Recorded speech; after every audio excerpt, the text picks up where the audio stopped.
Hello, this is Dr. Yosef Glassman, again with the deep roots of cannabis in Judaism. Today, I'm going to talk about the incense, the holy incense in the temple.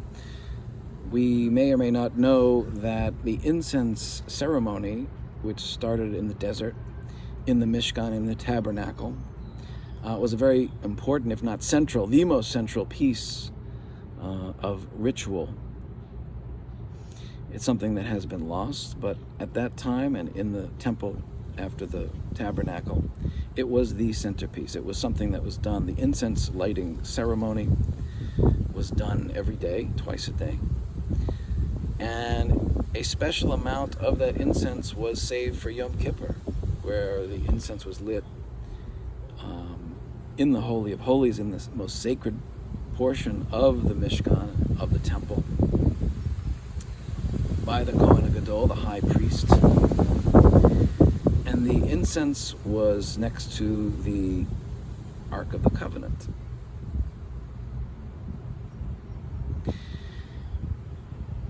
Signifying that indeed it is a very holy act. The smoke of the incense, it was required that the smoke of the incense would rise as a pillar, and there were 11 components of the incense.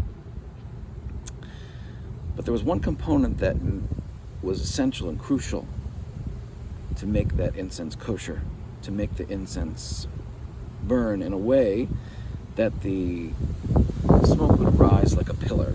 It was a requirement that the smoke would rise in such a way for the communication to happen between Hashem and the Jewish people and the Kohen and Moshe Rabbeinu, even before that.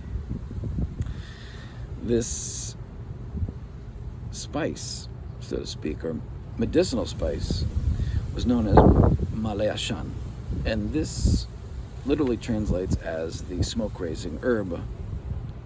The smoke-raising herb was known only to one family called the Avtinas family.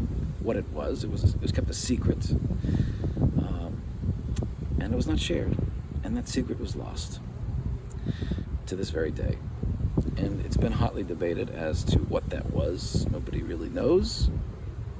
But we do know that Ma'aleh Ashan was the key ingredient in making the smoke of the incense go straight up in a pillar formation. The pillar formation is mentioned throughout Torah as essential and crucial to the communication between Hashem and the Jewish people. Yet again, it was this particular spice remained and remains a secret. Do people think that this was cannabis? Would there be no reason to believe that it was? But let's explore it further. Nachmanides, or the Ramban, does indeed say that this secret spice was likely cannabosum. He refers to cannabosum. Cannabosum literally translates as fragrant cane, but Onkelos translates it as cannabusma.